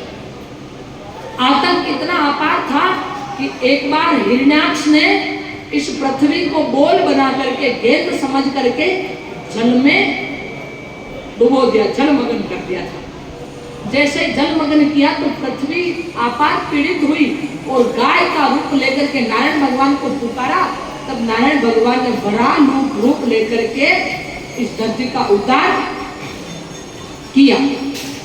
अब उद्धार किया तो उद्धार का जैसे बात सुना कि मेरे भाई को भगवान विष्णु ने मार डाला, ये सुन करके हिरण्यकश्यप बड़ा आक्रोशमय हो गया। अब वो और तो कोई विचार नहीं करता कि हो गया, भगवान ने अच्छा किया, हमारा राक्षस होने से मुक्ति दी, परंतु ऐसा व्यक्ति नहीं सोचता, उसका विपरीत सोचता है। एक बार एक भाई साहब के 4 पुत्र थे, उस बड़े पुत्र में से एक पुत्र मर गया। अब 4 पुत्र थे, भगवान को धन्यवाद तो भी कर सकता था कि भाई 3 तो हैं कम से कम, भगवान एक ने आपकी सेवा में ले लिया तो कोई बात नहीं, आपने दिया ना आपने ले लिया। बल्कि वो तो बादशाह को पकड़ कर रहे, भगवान मारे साथे घणो अन्याय कियो, भगवान मारे साथे घणो अन्याय कियो। काहे कीधो के बड़े ने ले गयो के छोटो ले जा तो चल। अरे छोटो तो दुनिया में आयो छे। अरे मारा भाई कोई उसकी इतना दिनता हूं चला गया। भगवान की प्रसन्नता पर रहना चाहिए कि जाको राके साया मार सके ना कोई। कम से कम परमात्मा ने एक बेटे पुत्र दिया है ना। कहीं पे तो देखने को मिलता है कि बच्चे नहीं होते, वो भी तो ले रहे हैं।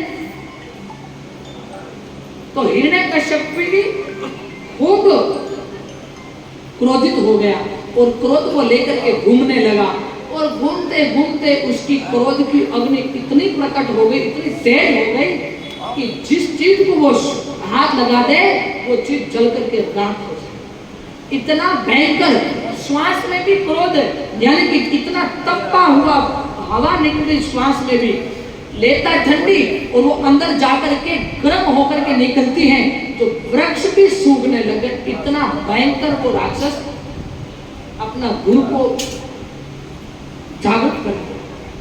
तब भगवान सूत जी कहते हैं, मां जगदम्बा चौपाई लिखाती है, शीत पवन कटु धान जरावा, सुमर सुमर जटु आग बढ़ावा। समझ में आई कि शीत पवन यानी कि ठंडा वायु जो चल रहा था वो भी गर्म हो गया। इतनी शीतल हवा चल रही थी, वो हवा भी गर्म हो गई। उबलती उबलती हवा आने लगी। जैसे रोटी बनाते रोटी फूटती तब वो हवा कैसे निकलती है, इतनी भयंकर हवा आने लग गई जिसमें सारे के सारे वृक्ष मुरझाने लग गए, सूखने लग गए। और बार बार एक एक बात को, नारायण ने मेरे भाई को मारा, नारायण ने मेरे भाई को मारा, विष्णु ने मेरे भाई को मारा, विष्णु द्रोही, विष्णु मेरा दुश्मन है, विष्णु मेरा दुश्मन है, ऐसे बोल बोल करके अंदर की जो जठरा अग्नि है ना, वो लोहे के समान तपने लगी है और वो बार बार एक ही चीज का विचार करता है। बोले सूर्यादेव मात की। जब ये सारी बातें होने लगी तब भगवती की कृपा से राक्षस अब अपने आतंक को फैलाने के लिए सीधा जाकर के भगवान उनके कुल गुरु शुक्राचार्य के पास पहुंचे। जाकर के क्या कहा कि विष्णु तो शेष शैया पर क्षीर सागर में सो रहा है। अब वहां पर भगवान भी सो रहे तो वो भी दुखी है। क्यों? क्योंकि एक तो क्षीर सागर में शीतल वायु आनी चाहिए थी, पर उस वायु के कारण पूरा क्षीर सागर का जो जल था वो भी उगड़ने लगा। इधर नाग देवता पंच जो शेष नाग जो था वो भी अपने मुख से आग बरसाने लगा, क्योंकि उसको भी तपन हो रही है। और भगवान नारायण मंद मंद नींद में सोए हुए थे कि सृष्टि को चलाने के लिए, अब उनको नींद भी नहीं आ रही है। भगवान नारायण बड़े दुखी होकर के उस शेष शैया से उठ करके वैकुंठ धाम चले गए। परंतु जैसे जैसे भगवान नारायण आगे बढ़ रहे हैं, वहां वहां जितने भी फूल बिछे हुए थे वो सारे के सारे काले पड़। अब क्या करे क्या नहीं करे, सब लोगों ने परेशानी होकर के अब हिरण्यकश्यप ने शुक्राचार्य से बात करके आदेश लेकर के धरती पर आतंक मचाना शुरू कर दिया। सबसे पहले ऋषि मुनियों को और गायों को मारना शुरू किया, क्योंकि ये दोनों नहीं रहेंगे इस धरती पर तो धरती को आजाद और राक्षस कुल बनाना सेध हो जाएगा। इसलिए तो कुछ लोग आता था यही काम करते हैं कि गाय को काटो और मारो खाओ, ताकि ये सारे के सारे सनातन प्रेमी खत्म हो जाएंगे तो अपना अस्तित्व जमा पाएंगे। 58 देश तो हो गए कंप्लीट और 59वां जो देश है आगे चल करके भारत का नंबर है। नहीं तो थोड़ा थोड़ी गौ सेवा करते रहना ताकि गायें बची रहें और उनका प्रताप इस देश को मिलता रहे। तो विष्णु भगवान से दुश्मनी ठान ली। किसने? हिरण्यकश्यप ने। हिरण्यकश्यप हरिद्रोह मन ठाना, विष्णु तप नहीं ब्रह्म तप उठाना। और कहते कि प्रजापति ने इतने बोले कि सेठ में जो मांगे वो दे दे। रावण ने तपस्या की तो कहा कि भाई मैं एक तो बंदर से और मनुष्य से इनको छोड़ करके बाकी किसी से नहीं मरूं। ब्रह्मा जी नहीं जाता तथास्तु। कुंभकर्ण ने मांगा कि मुझे निंद्रासन चाहिए, हालांकि इंद्रासन मांगना चाहा तो उसने कहा निंद्रासन चाहिए, तो उसको 6 महीने की नींद झुला दी। भगवान को पता था कि ये जागता रहेगा तो सारी सृष्टि का अनाज खत्म हो जाएगा, तो बाकी लोग क्या खाएंगे, तो 6 महीने एक ही बार में सुना दिया। और विभीषण ने मांगा कि मुझे हरि भक्ति चाहिए, तो उनको हरि भक्ति जो मांगे वो प्रजापति सहज भाव में दे देंगे। अब जब भगवान ब्रह्मा जी की भक्ति के लिए चला तो गुरु का आदेश लेकर के चल पड़ा। तो गुरु शुक्राचार्य को सारी अपनी बातें सुना दी, ऐसे ऐसे हुआ, ऐसे ये क्या वो है ये वगैरह वगैरह। तो शुक्राचार्य ने कहा तथास्तु, जाओ आप तप करो। तप करने के लिए गुरु जी से व्यागम्र आसन लिया और गुरु मंत्र लिया। गुरु जी से सिद्ध माला लेकर के वहां तप करने लगा। परंतु कहते हैं कि चिड़िया की चेक चेक को कोई नहीं रोक सकता। वहां पर चिड़िया गगन मंडल से भगवान नारायण का गीत गा रहे थे। अब वो चिड़िया के गीत की आवाज कहते ना कि जो व्यक्ति जिसके विरुद्ध जाता है ना उसको वही चीज ज्यादा मिलती है। फिर भी नहीं समझ पाया तो उठ करके गुरु जी के पास आ गया कि मैंने 3 वर्ष तक मैंने तपस्या की। 1 वर्ष तक तो मैंने अनाज खा कर की, दूसरे वर्ष में मैंने फलाहार लिया, तीसरे वर्ष में पेड़ पत्तों के पत्ते खाए सूखे, क्योंकि गीले तो मिल नहीं सकते, सारे को सूखा डाला तो गीला पत्ता मिलेगा कहां से।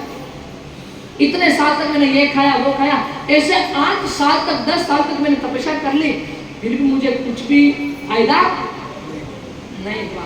तब गुरुजी ने वापस कहा कि आप जाओ, जब तक ब्रह्मा जी का साक्षात्कार नहीं हो जाए तब तक आप तप को छोड़ना नहीं। कहा ठीक है। जाकर के वापस तप लगाया तो एक तोता आता और वो बोलता श्रीमन नारायण श्रीमन नारायण श्रीमन नारायण। फिर भी वो कड़क होकर के बैठा रहा, तपस्या खंडित नहीं हुई। जगत पिता प्रजापति ब्रह्मा जी प्रकट हुए का मांगो वत्स, का मैं इस धरती पर किसी से नहीं मरूं, ना दिन में मरूं ना रात में, ना नर से मरूं ना जीव से, ना पशु से मरूं ना पक्षी से। ऐसे जो वरदान मांगने थे वो सारे मांग लिए। भगवान ब्रह्मा जी ने कहा तथास्तु, ठीक है। और कहते हैं भगवान जितना कारीगर कुछ भी नहीं है। वैसे तो इसकी मौत तो ब्रह्मा जी ने पहले ही लिख दी, क्योंकि ब्रह्मा जी ने तो ब्रह्मा जी के वरदान से तो ये जन्म हुआ है। अब उस ब्रह्मा जी ने पहले लिख दिया कि इसका जन्म होगा, ये ऐसा ऐसा होगा, फिर भगवान नारायण का ऐसा रूप होगा, इसका मारेगा वहां पर जाकर। ठीक है भाई, तेरी इच्छा। अब वो जैसे तपस्या से प्रसन्न हुआ कि मैं अजर अमर हो गया हूं, मैं मर नहीं मर सकता, मैं ही भगवान हूं, मैं ही भगवान हूं। जो विष्णु का नाम लेगा उसको मौत के घाट उतार दे। अब बच्चे तो निर्मल मन के होते, बच्चे कहते हैं भगवान विष्णु, ऐसे करते करते बच्चे खेल लेते। तो बच्चों को गेंद की जैसे उछाल उछाल कर तीर से रोंद डालता। नारियों को कहना शुरू कर दिया कि आप आपके पति को छोड़ो और अब मेरा आंदोलन कर लो।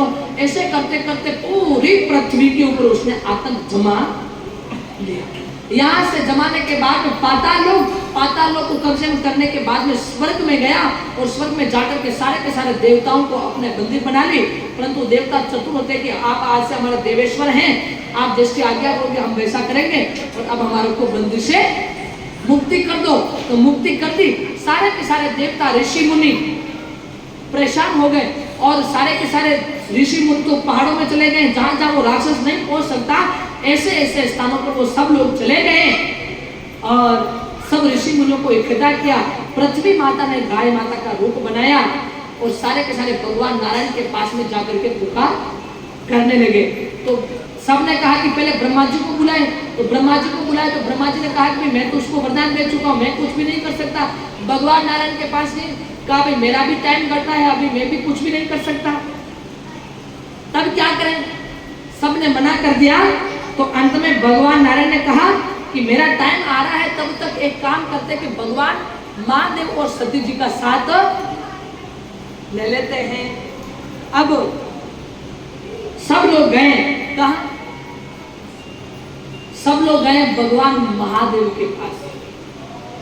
जाकर के शंभु भगवान को प्रार्थना करने लगे। गले में नाग, शीश पर चंद्रमा, जटाओं में गंगा, सारी पृथ्वी के अधीन, सारी पृथ्वी को तांडव करने वाले, सारी पृथ्वी के ऊपर कृपा बरसाने वाले, मोक्ष देने वाले, ऐसे ऐसे भगवान की जब प्रार्थना करने लगे तब भगवान महादेव प्रकट हुए। जब महादेव प्रकट हुए तो महादेव प्रकट होते करके कहा कि अरे इतनी बड़ाई मत करो कि मेरा भी नाश हो जाए। और सत्यता है, मैं आपको एक बात बताती हूँ। एक बार एक व्यक्ति की मृत्यु निश्चित हो गई। क्या मृत्यु निश्चित हो गई? तो वो मूर्तिकार था, मूर्तियां बना करके खूब सारे पैसे कमाया। अब मृत्यु निश्चित हो गई, उसको ध्यान होना चाहिए परंतु ध्यान रखा नहीं। अब वो सीधा पहुंचा ब्राह्मण के पास, यानी कि एक संत के पास। संत के पास पहुंचा, पहुंचते करके उसको कहा कि भैया महाराज मेरा हाथ देखो, मेरी मृत्यु कब लिखी है? महाराज ने हाथ देखते हुए कहा भाई तेरी 7 दिन बाद तेरी मृत्यु निश्चित पक्की है, बहुत सबूत के साथ। उसने कहा बाबू जी मैं भी मरना नहीं चाहता। होना ये चाहिए था कि राजा परीक्षित की जैसे उसको भी भागवत कथा या कोई दूसरा सत्संग करना चाहिए था, परंतु ऐसा नहीं। मैं मरना नहीं चाहता। आजकल सबको बोलो कि मृत्यु आएगी, अरे अरे मरना नहीं भगवान, अरे भगवान यही तो आपका सच्चा साथी है। मौत आपकी इतनी संगीनी है कि पल पल में आपको सजग करती रहती है। ये बाकी कुटुंब है ना, एक दिन आपके साथ छोड़ करके जाने वाले हैं, परंतु सच्ची तो घटना यह है कि मौत ही आपका साथ निभाने वाली। उसने कहा कि मेरे को नहीं मरना, तो क्या करें? तो कहा कि कोई अच्छे एडवोकेट से राय ले लो। एडवोकेट के पास गया, भैया तू क्या काम करता है? कि मैं मूर्ति बनाता हूँ। तो मैंने सुना तेरी मूर्तियां बहुत फेमस है, पैसे बहुत देता है, लेता हूँ। कहा मैं तेरे को इसका बचाव का रास्ता बता सकता हूँ, परंतु पैसा 3 लाख रुपये लूंगा, ले लो। कहा तू मूर्तियां बनाता है, तेरे जैसी 6 मूर्तियां बनाना, 7वां तू बीच में जाके खड़ा हो जाना। वो यमदूत आएंगे, मैंने सुना कि यमदूत किसी दूसरे को हाथ लगा देंगे तो वो आपकी उम्र बढ़ जाएगी, तो आप मरोगे नहीं। हाँ ठीक है, ये पक्का इलाज है, अपन यही करते हैं। 6 मूर्तियां 6 दिन में बना करके 7वें दिन वो व्यक्ति उसके बीच में खड़ा हो गया। अब यमदूत आए तो यमदूत ने देखा कि एक जैसे साथ वो चकरा गई, क्योंकि इतना दिमाग है भैंस के दूध पीने वालों में। जिसकी भैंस का दूध पिए उसकी बुद्धि भी भैंस जितनी है। वो सबने कहा कि ब्रह्मा जी तो बुढ़ापे में क्या उनका दिमाग खराब हो गया, क्या एक ही साथ बनाएंगे तो कैसे काम चलेगा। सारे ब्रह्मा जी के पास गए। ब्रह्मा जी ने कहा भैया मैंने तो 1 से 2 नहीं बनाया है, अभी तक 7 की बात कैसे हो सकती है। भगवान नारायण ने दूसरा ब्रह्मा बना दिया होगा, चलो उसके पास चलो। भगवान नारायण के पास गए। भगवान नारायण आए धरती पर और घर में घूम करके देखा तो कहीं हाथी की मूर्ति, कहीं घोड़े की मूर्ति, ऐसी मूर्तियां देख करके भगवान ने माला ली, अमरकंटक माला लेकर के उस मूर्तियों को चारों तरफ घूमना शुरू किया। वाह वाह वाह, क्या मूर्तियां बनाई है, इतनी सुंदर मूर्तियां। आज तक वो ब्रह्मा जी भी नहीं बना पाए हैं। इतनी सुंदर मूर्तियां। ये मूर्तिकार बड़ा गजब का, ये तो ब्रह्मा जी का भी बड़ा बाप निकला। इतनी सुंदर मूर्तियां, ऐसी मूर्ति, नाक तो देखो इतना नाक सुंदर है पोपट के जैसा, आंख तो देखो मोर की जैसी आंखें। आहा, जब भगवान ने प्रशंसा की तो उसकी छाती थोड़ी फूलने लगी। कहा भगवान समझ गए ये बीच वाला ही मूर्तिकार है। भगवान ने और प्रशंसा की, अरे मूर्तिकार ऐसा मिल जाए तो मेरा राजमहल का ठेका उसी को दूं और सुंदर सुंदर मूर्तियां वो बना करके मुझे प्रसन्न करे। इतना बोला कि भगवान नारायण के बीच में आया, प्रभु ये मूर्तियां मैंने बनाई। भगवान नारायण ने पकड़ी उसकी कलाई, कहा चल मेरे भाई अब नहीं चलेगी तेरी चतुराई। बोलो सरियादे मात की। तो सारे के सारे देवता कहाँ गए? भगवान महादेव के पास। समझ में तो आ रही ना आप सबको? वैसा तो एक गड़बड़ हो गई थी एक बार मेरे साथ। वो मैंने कल भी वो कथा सुनी थी, आज और सुना देती हूँ। एक बार क्या, मैं जयपुर में राम कथा कर रही थी। तो वहां पर क्या दशरथ मरण का प्रसंग चल रहा था, बड़ा मजेदार प्रसंग था। दयाल बहुत जबरदस्त प्रसंग था, क्योंकि भाव विभुर प्रसंग था। तो सब लोग रो रहे थे, मेरी आंखों में भी आंसू थे। तो उसमें कथा में एक भाई साहब आया, एक व्यक्ति आया और वो कथा में बैठा और रोना शुरू कर दिया। मुझे लगा कि दशरथ जी का पिछले जन्म का मित्र है कि ऐसा और धरती पर कोई दूसरा भगत पैदा नहीं हुआ। कथा की आरती हुई तब तक रोता रहा, आज सब लोग लेकर के चल पड़े तब तक रोता रहा। व्यासपीठ से उतर करके मैंने भी उसको नमस्कार करने के लिए नीचे गई मैं, और मैंने कहा भाई साहब आपके जैसा दशरथ का भगत और दशरथ का मित्र मैंने नहीं देखा। कहा गलत सोच रहे साधु जी। मैंने कहा क्यों? कहा मैं दशरथ जी के लिए नहीं रो रहा, तो किसके लिए रो रहे हैं? कहा 3 दिन पहले मेरा एक बकरा मरा था, उसकी दादी और दशरथ जी की दादी सेम थी, इससे मेरे को रोना आ रहा। नहीं तो मैं क्या बोलूँगी श्रेया देवी हाँ। फिर लास्ट में पूछूंगी श्रेया देवी कहाँ जन्म हुआ था उसका। सुनना, सारे के सारे जब देवता गए भगवान महादेव के पास में, जब महादेव के पास में गए तो देवताओं ने प्रार्थना की। तो महादेव ने कहा कि भाई मैं जन्म लूंगा, और मैं तो जन्म लूंगा ही लूंगा, परंतु मेरे साथ में सती जी भी जन्म लेगी, और सती जन्म लेकर के भगवान नारायण का प्रचार करेगी। अब आप विचार करना, सती जी का जन्म हुआ ना, वो उसके बाद में श्रेया देवी जी का हुआ, और उसके बाद में सती जी ने देह का त्याग किया था। लोग बताते हैं परंतु गलत है। क्यों? क्योंकि सती जी बाद में शरीर छोड़ा था, तो पहले नारायण की पूजा करी थी। वो नारायण धरती पे अवतार लेकर के आए, तो उनको पता नहीं था कि ये राम है, नारायण का अवतार है। पता था, फिर भी उसकी लीला थी। आप गौर से समझना। तब कहते हैं कि मां भगवती ने कहा कि प्रभु आप कृपा करके मुझे हर जन्म में प्रजापति कुल में ही जन्म देना, ऐसा आशीर्वाद दीजिए। क्या कहा? कि ऐसा मुझे आशीर्वाद दीजिए कि हर जन्म में मुझे प्रजापति देव ही मिले। जन्म जन्म शंभु पूजा तो ही, हर जन्म प्रजापति देव मोहि। और भगवान ने कहा कि देवी आपका कल्याण हो। जगदम्बा ने वापस दूसरा अवतार नहीं लिया है। फिर जगदम्बा के 51 शक्ति पीठ, उनमें से कोई जगदम्बा का अंश में किसी समाज में जन्म लिया है तो वो बात लग रहा है। बाकी दो ही जगदम्बाएं प्रजापति कुल में हुई, उन दोनों ने हरि का प्रचार खूब जम करके किया। भगवती का जन्म हुआ, और जन्म कहां हुआ? सिंध प्रांत में। सिंध प्रांत में मां भगवती का जन्म हुआ, और पिता का नाम रिदेश्वर जी था और माता का नाम सेजुबाई था। सिंध प्रांत रिदेश्वर पिता और सेजुबाई मां यादे की माता है। भगवती का जन्म हुआ, और जन्म होते करके इतना तेज था कि पूरे ब्रह्मांड में भगवती की तेज की चिंगारियां लोगों को खलबली मचा दी। इस धरती पर कोई पहली एक शक्ति जन्म लिया है जिसका इतना तेज है, और सारे तेज की प्रशंसा करने लगे। और प्रशंसा के साथ साथ दयालु भगवती की प्रशंसा किस रूप में की? सारे देवताओं ने।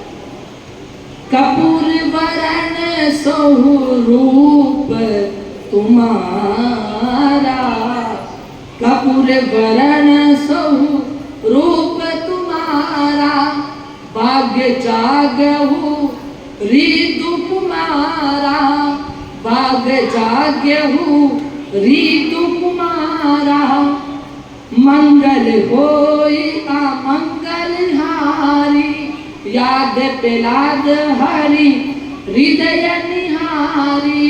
जय सती माता जय, जय श्री दे माँ, जय सती माता जय श्री दे माँ, जय सती माता जय श्री दे माँ।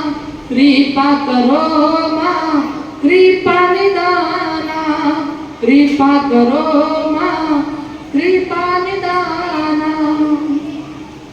सारे देवताओं ने जो प्रशंसा की, कपूर वर्ण सोहु रूप तुम्हारा, कि यह कपूर जैसा कलर भगवती आपको बहुत शुभ लग रहा है।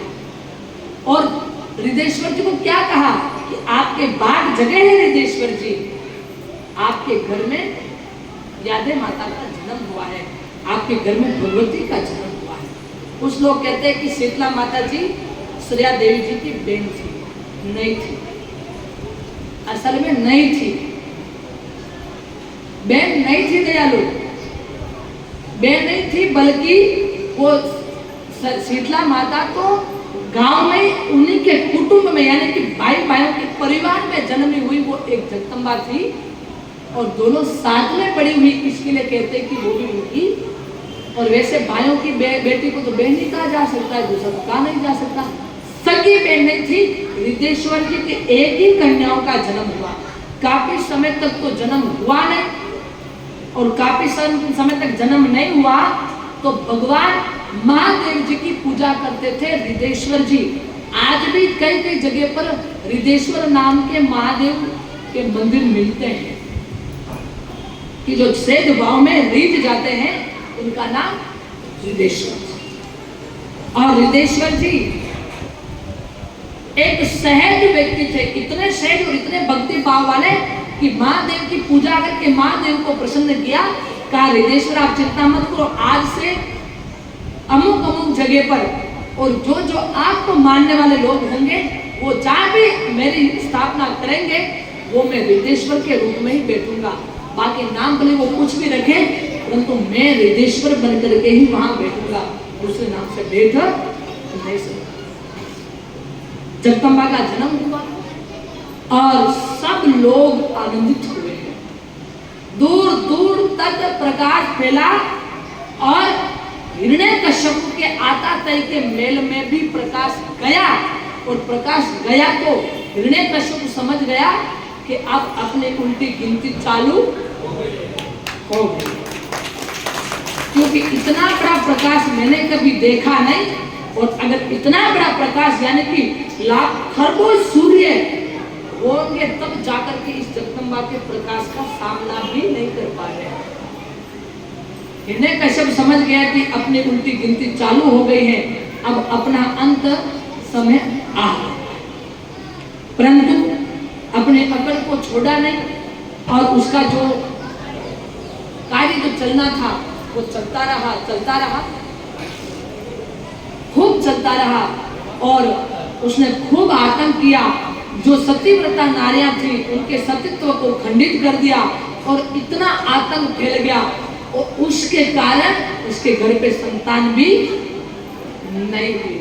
अब जब भगवती की कृपा हुई और भगवती का जन्म हुआ और भगवती का जन्म होने के कुछ दिन बाद ही भगवान सामंत जी का जन्म हुआ। सोमनाथ से कुछ 40 किलोमीटर दरिया में उनका गांव था और जब ज्यादा बरसात होने के कारण दरिया का भराव ज्यादा हुआ तो वो गांव तो आज दरिया में डूब चुका है, परंतु सामंत जी का जन्म उस दरिया में 40 किलोमीटर सोमनाथ मंदिर से दरिया के बीच में हुआ। इधर भी पाकिस्तान की सीमा शुरू हो जाती है और इधर भारत की सीमा लग जाती है। तो वहां हृदयेश्वर जी का जन्म हुआ और साथ में बड़े हुए और बड़े होने के बाद में हृदयेश्वर जी का संबंध के लिए खूब सारी कन्याएं देखी, परंतु कोई कन्या मिली नहीं और मिलती तो जमती नहीं। नारायण को लेकर के कुल पुरोहित जिसको कहते हैं संत कहते हैं, वो संत लेकर के सीधा पहुंचा। कहां पहुंचा? सिंध प्रांत में। पहले पाकिस्तान नहीं था, सिंध प्रांत। ऐसे आर्यावर्त, भारत खंडे, जम्बू द्वीप, ऐसे पृथ्वी के अलग अलग नाम थे। एक नाम था सिंध प्रांत जहां पर भगवती का जन्म हुआ। सिंध प्रांत पहुंचे और पहुंचे तो भगवती जी को पूछा हृदयेश्वर जी ने कि संबंध की बात है, क्या करे बेटा। तो भगवती को तो पता ही था कि ये स्वयं शंभु है और मैं सती जगदम्बा हूँ, संबंध तो इन्हीं के साथ करना है। कहा पिताजी उचित आपको क्या लग रहा है? तो पिताजी ने कहा ठीक है बेटा, मुझे तो ठीक लगा है। तो कहा स्वीकार कर लीजिए श्रीफल को। स्वीकार करके संबंध बना, पक्का हुआ और भगवती का विवाह हुआ। तो विवाह भी हिरण्यकश्यपु की नगरी में ही रखा। कहा कि वो समझ तो गया था, तो अब उसको परिचय देना है, चमत्कार देना है, तो कुछ करना पड़ेगा। तो जैसे सभा हुई और सभी सभा में भगवान नारायण का जाप होने लगा। पहला चमत्कार सुनना, सभा में मंगल गीत गाने लगे, देवताओं के गीत गाने लगे, देव कन्याएं, देवांगनाएं नृत्य करने लगी, अप्सराएं नृत्य करने लगी, सारे देवता इकट्ठे हो गए हैं और सब लोग भगवान नारायण के भजन करने लगे। तो हिरण्यकश्यपु की फौज आई, आकर के सारों को मौत के घाट उतारने लगे। अब वो जैसे जैसे मौत को घाट उतारता, एक के 4 कुंभार बनता, एक के 4 प्रजापति बन जाते। उस समय कहते हैं कि 350 करोड़ प्रजापति हुए। जिसको जितना काटा, 4 को वापस काटते तो वो 12 बन जाते। ऐसे करते करते वो एक के 4 करते करते 350 करोड़ प्रजापति हुए। उस समय अलग अलग गोत्र या अलग अलग जाति थी। अब तो आप लोग कहते हैं हम मारू हैं, हम पूर्विया हैं, हम ढीगड़ा है, हम पूछड़ा है। अरे दयाल जी, मैं मना नहीं करती, आपका ये दिन दायरा है, आपने बना लिया है तो आप उसकी भले पालना करो। परंतु जब राष्ट्र लेवल की, धर्म लेवल की, समाज लेवल की बात आती है तब हमको क्या कहना चाहिए? हम प्रजापति है। थोड़ा बुरा लगेगा सरकार, तो क्या करूं, मैं भी बुरी हूं। जो बुरा होता है वो बुरा ही देगा, अच्छा दे नहीं सकता मेरे को। 350 करोड़ प्रजापतियों का उस समय जन्म हुआ। उनकी रक्त की बूंद बूंद से प्रजापति जब बोलने लगा, तब हिरण्यकश्यप अपनी तलवार को, अपने खड़ंगों को छोड़ करके जगदम्बा के पैर पकड़ लिए कि जगदम्बा आज से जैसा आप कहोगी मैं वैसा ही करूंगा। अब जैसा कहूंगी वैसा करूंगा। तो भगवती ने पहला आदेश दिया कि गायों को और मनुष्य जाति को दुख देना अब बंद कर दे। और असल में उसने बंद कर दी, परंतु कहा कि मेरे पुत्र नहीं है भगवती, आप थोड़ी कृपा करो। कहा कि तेरे मैं आशीर्वाद देती हूँ, तेरे को एक पुत्र भी होगा। भगवती तो जान लेती वो पुत्री तेरा अंत का कारण बनेगा, परंतु आशीर्वाद दे जाता तथास्तु, कल्याण हो आपका और आपके पुत्र रत्न की प्राप्ति। भगवती का विवाह हुआ और भगवती का विवाह में हिरण्यकश्यप ने अपना खुद राज जो रथ था, राजवी रथ में बिठा करके भगवती को भक्ति के लिए हिमालय की श्रृंखला की तरफ लेके आए। उनको हिमालय में तप किया। तप करने के बाद वापस हिरण्यकशिपु की नगरी में भगवती आकर के वास करने लगे। सामंत जी भी वहां वास करने लगे। एक बार कहते हैं कि कयाधु ने कहा कि आपने कुमारी का आशीर्वाद दिया, आपके लिए पुत्र रत्न की प्राप्ति हो जाएगी। और कयाधु को भी मां भगवती का मिलान होने लगा। जैसे कयाधु कहती थी भगवती कहती थी वैसे कयाधु करती थी। और कयाधु ने कहा कि मां मुझे आप गुरु बना लो, मैं आपकी गुरु, आप मेरे को गुरु मतलब शिष्य के रूप में स्वीकार कर लो, मुझे आप के शिष्य के रूप में स्वीकार कर लो, मैं आपको गुरु बनाना चाहती हूँ। तो भगवती ने प्रथम बार गुरु मंत्र दिया। और कैसे दिया? हरि सुमर हरि मंत्र उचारा, हरि सुमर हरि मंत्र उचारा, कहू कान कही और नहीं उचारा, कहू कान कहू और नहीं उचारा। कहा देवी मैं कान में मंत्र फूंक रही हूँ, आप किसी और को मत बताना। और आज भी ये संतों की प्रथा है कि आप किसी को गुरु मंत्र नहीं बताना है। किसके किसके गुरु बने हुए हाथ खड़े करना, धन्य है। और अब आप हाथ वो खड़ा करें कि प्रतिदिन गुरु महाराज का दिया हुआ मंत्र की रोज एक माला करते हैं। थोड़ा थोड़ा देर रखना नीचे, नहीं तो धन्य है। इतने लोग हैं, कम से कम 60-70 लोग बैठे हैं, परंतु उसमें से मैक्सिमम 5 लोग हैं। अब भगवत ने यह मंत्र कौन सा दिया? अभी हालांकि वो गुरु मंत्र के रूप में तो यूज नहीं कर सकते हैं, इस मंत्र को सिद्ध करना पड़ेगा। एक बार वापस सिद्ध करने के बाद में 6 महीने के बाद में यही मंत्र समाज के बंधुजनों को गुरु के रूप में, गुरु तो भगवती रहेगी, मैं नहीं रहूंगी, गुरु भगवती रहेगी। और भगवती की चरणामृत से अपन सब मिलकर के अब एक श्रृंखला को तैयार करेंगे, गुरु परंपरा को निभाते हुए इस भगवती के मंत्र का साक्षात्कार हम सभी करेंगे। क्या मंत्र था सुनिए। ओम श्री हरि नमो नमः, श्री हरि नमो नमः। ओम श्री हरि नमो नमः, जय श्री हरि नमो नमः। ओम श्री हरि नमो नमः, जय श्री हरि नमो नमः। श्री हरि नमो नमः, जय श्री हरि नमो नमः। ओम श्री हरि नमो नमः, जय श्री हरि नमो नमः। ओम श्री हरि नमो नमः, जय श्री हरि नमो नमः। जय श्री हरि नमो नमः। ओम श्री हरि नमो नमः, जय श्री हरि नमो नमः। जय श्री हरि नमो नमः, जय श्री हरि नमो नमः। ओम श्री हरि नमो नमः। ओम श्री हरि नमो नमः। ओम श्री हरि नमो नमः। भगवती जी ने प्रथम मंत्र का उच्चारण करके कयाधु जी की कान फूका। और कयाधु जी को जैसे कहती थी माँ जगदम्बा, वैसे कयाधु जी करती थी। भगवती ने कहा कि अब आपके पुत्र रत्न की प्राप्ति होने आई है, भगवान नारायण का अंश आपके घर में जन्म लेगा, इसके लिए आपके पति को पहले तपस्या के लिए भेजना।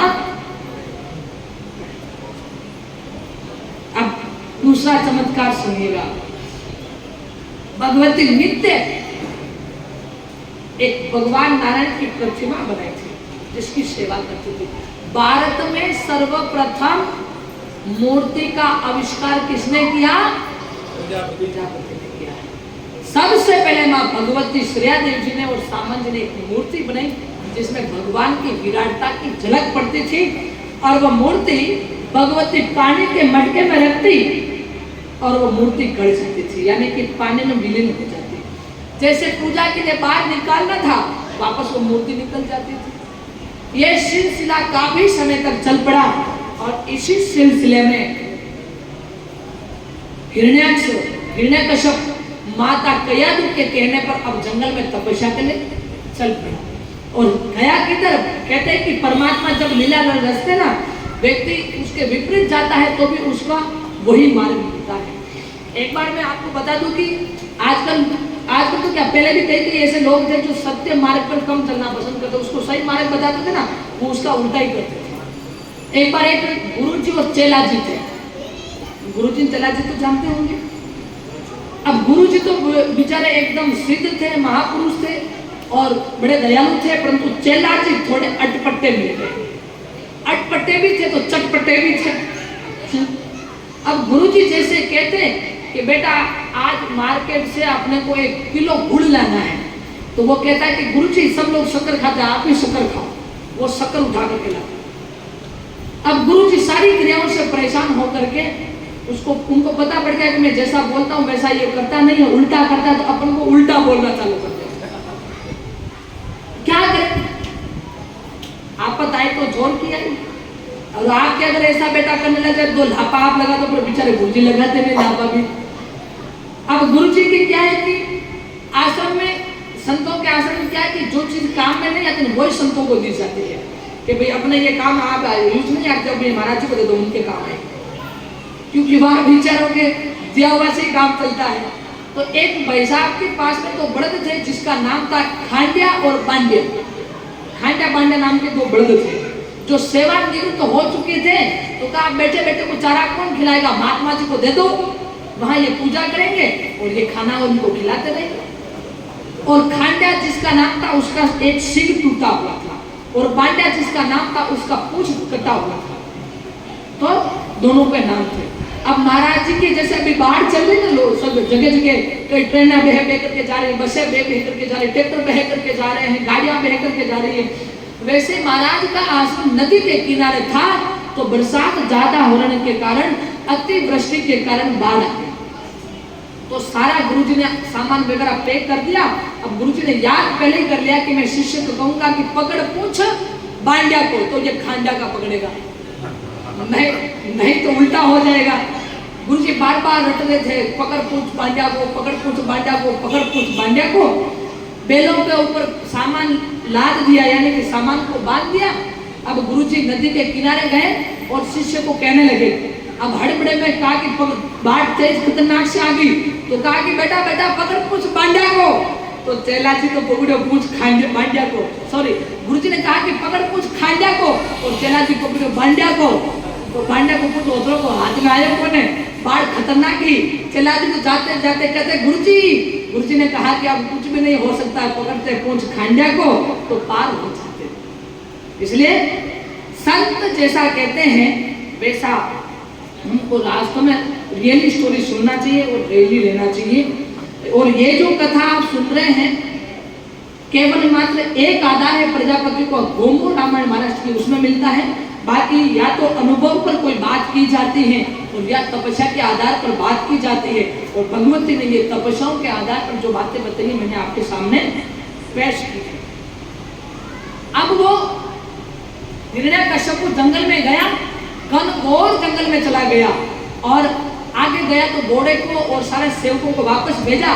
4 कदम आगे चला कि एक रूगड़ी होती है, एक दवा जैसी, औषधि जैसी, तो उसे क्या दिमाग भटक जाता है। पहले ऐसी ऐसी रूगड़ियां हुआ करती थी जिसके ऊपर पैर लग जाता तो व्यक्ति मार्ग भटक जाता। तो उस रूगड़ी के ऊपर, उस वृक्ष के ऊपर पैर लगा तो मार्ग भटक गया। जहाँ उसको तपस्या करनी थी वहां तो नहीं रुक पाया और चलता गया सीधा श्रेया देवी जी के आश्रम के नजदीक पहुंचा। वहां पहुंचा तो उसको कंठ में सूख गया, चलते चलते प्यास लगने लगी। अब क्या करे, हरि की कृपा हुई और श्रेया देवी जी के वहां पर चीलों का बहुत वास था। क्यों? क्योंकि चील भी भगवती का आसरा लेकर के प्रत्येक दिन कीर्तन करने के लिए आया। उस समय चील मांसाहारी नहीं थी, शाकाहारी थी। अब तो धीमे धीमे बेचारों को खाना नहीं देते हैं, इसलिए वो अब जीवों का भक्षण करने लगे। अब इतने चील देखने को भी नहीं मिलते हैं। परंतु वो उस समय हरि का कीर्तन करने के लिए आया करते थे। चिलों को उड़ता देख और उन्होंने राजा हिरण्यकश्यप ने विचार किया कि यह पास में कुछ तो है। तो हिरण्यकश्यप को चल पड़ा और जाकर के कहा कि कोई है क्या अंदर। माँ जगदम्बा ने भगवान का ध्यान किया कि आया ऊंट पहाड़ के नीचे। अब जैसे आया तो वो पानी पीने लगा, कहा मुझे पानी पिला दो। तो भगवती ने जो मूर्ति पानी में रख रखी थी उसी मटके का, उसी कलश का पानी पिलाया। और जैसे वो पानी पीता है और पानी पीता है, ऊपर एक मिट्टू बोलता है तोता, और तोता बड़ा आनंद से बोलता है और कहता है, तोता जपत हरि नारायण लागा, तोता जपत हरि नारायण लागा, पीवत पानी मन अचरज लागा, हिरण्यकश्यप भय क्रोध अपारा, नाम लेत कौन दुश्मन हमारा, नाम लेत कौन दुश्मन हमारा। जैसे वो पानी की घूंट उतारता और तोता बोलता है नारायण नारायण नारायण नारायण। वापस रुकता है, वापस घूंट पड़ता है, तोता बोलता है नारायण नारायण। मीरा बच्चा ने भी कहा है वो तोता कौन था, वो असली तोता था कि मन का तोता था कि भगवती ने जो पानी पिला रहे वो पानी का बना हुआ तोता था। हिरण्यकश्यप भयंकर क्रोध में भर गया और जगदम्बा को प्रणाम करके हिरण्यकश्यप तपस्या के लिए जाने लगा। परंतु वो जैसे माला लेकर के बैठने लगा, एक ही बात उसको याद आती है, नारायण नारायण नारायण। अब वो तपस्या जो करनी थी वो खंडित हो गई और तेज गति से, पवन से भी तेज गति से सीधा महल में पहुंचा। और महल में पहुंचा तो महल में पहुंचते करके जाकर के कयाधु से मिला और कयाधु ने पूछा, ना आप तो तपस्या के लिए गए थे। देवी क्या बताऊं, वहां पर एक तोता आ गया, मिट्टू आ गया था, वो एक ही बात बोलता है। क्या बोलता है? नारायण नारायण नारायण। स्वामी ऐसा नहीं हो सकता है, पक्षी कभी नारायण नारायण बोल सकता है? देवी बोला, कैसे बोला? नारायण नारायण नारायण। देवी ने कहा ऐसा नहीं हो सकता स्वामी, मुझे आपकी बात पर विश्वास नहीं, आपको तप नहीं करना था ना, इसलिए आप ऐसा। अरे देवी मैं सत्य कह रहा हूँ, गुरुदेव की सौगंध खा के कह रहा हूँ। क्या बोला? नारायण नारायण नारायण नारायण। ऐसे बार बार 108 जाप करवाया और कयाधु ने गर्भ धारण कर लिया। जो पानी पिया था वो तो हरि नारायण का अंश तो उसमें आ गया। और ऐसा सुत जी कह रहे हैं कि वो प्रहलाद जो आया वो हिरण्यकश्यप का पुत्र नहीं था, वो भगवान नारायण का सुत था, उसके वो कयाधु के गर्भ में आ गया। इसलिए शास्त्र कहते हैं, सुत जी भी कहते हैं कि पतिव्रता नारी को जब भी गर्भाधान करना है तो भगवान नारायण का जाप करते हुए और गर्भाधान करना चाहिए, ताकि आने वाली संतान भगवान की हो और आपकी आज्ञाकारी संतान हो। अब केवल मात्र दवाई और चॉकलेट टॉफी के लिए मत रहो, भक्त को जन्म दो। एक भगवती ने जन्म दिया, एक प्रहलाद आया, तो भगवान नारायण को इस धरती पर आना पड़ा।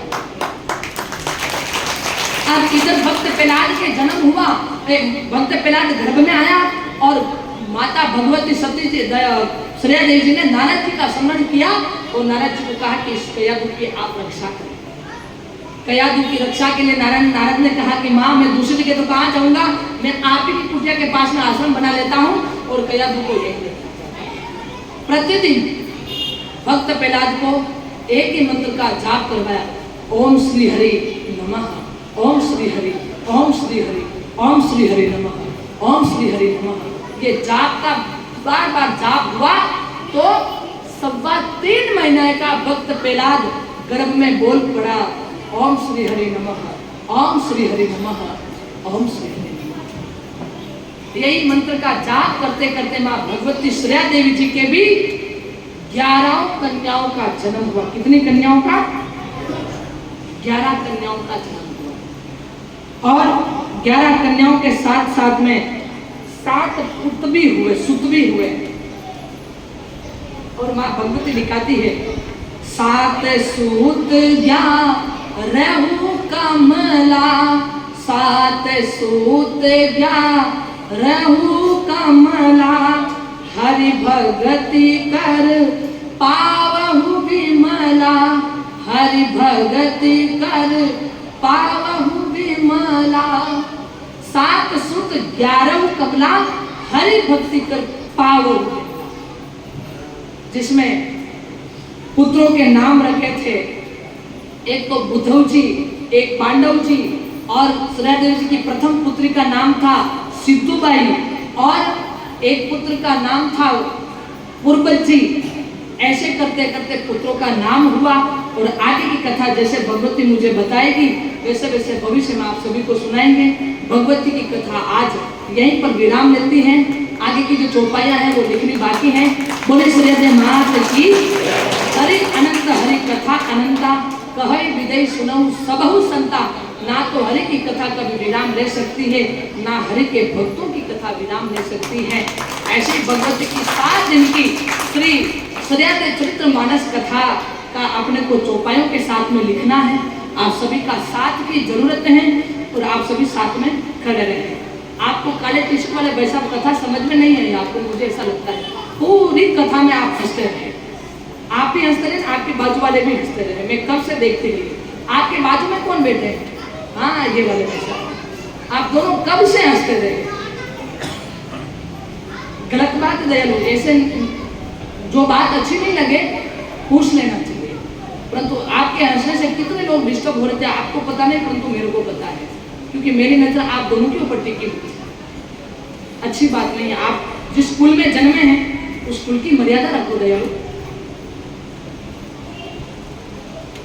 भगवती की अनुकंपा से 7 दिन की श्री रामचरितमानस से वैसे सूर्यदेव पुराण कथा लिखनी है, मानस कथा लिखनी है, और उसको हम सभी को वाचन और रसपान करना है।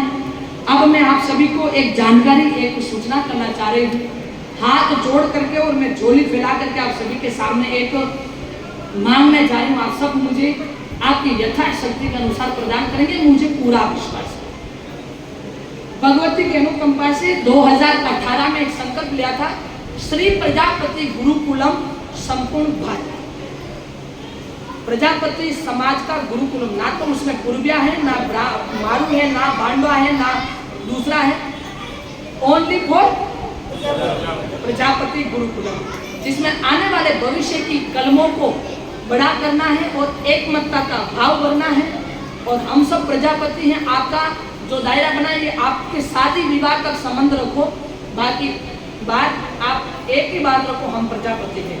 राजपूतों में भी 4-5 खंड है, परंतु वो कभी नहीं कहते कि हम राजपूत नहीं हैं।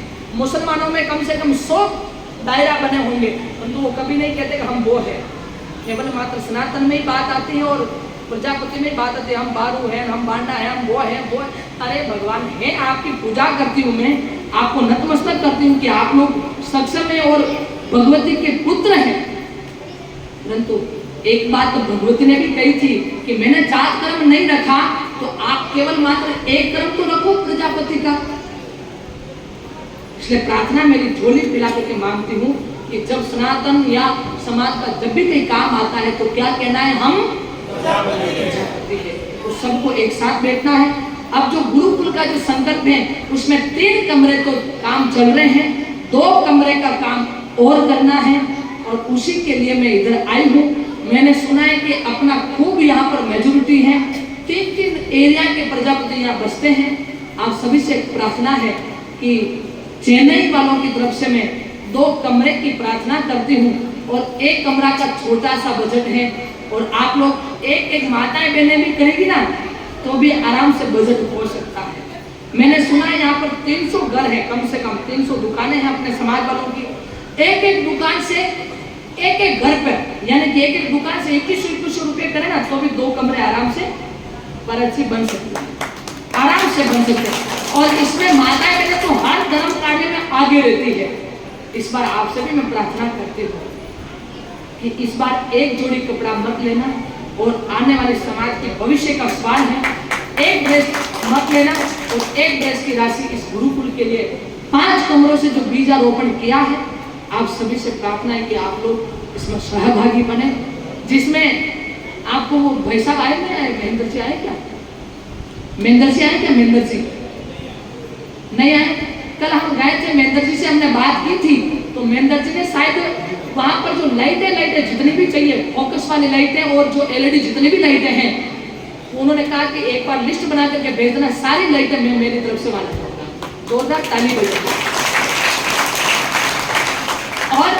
और भी जो अपने भाई लोग रहते हैं इधर, जो 10-15 दुकानें हैं इनकी, इन्होंने भी कुछ राशि का एकत्रीकरण किया है। जैसे मेरे पास सूचना नहीं है, वो भी आपको आगे में सूचना मिल जाएगी। और मैं अब आप लोगों से एक ही बात कहती हूँ कि सब एकजुट होकर के आप सब लोग कार्य करिए।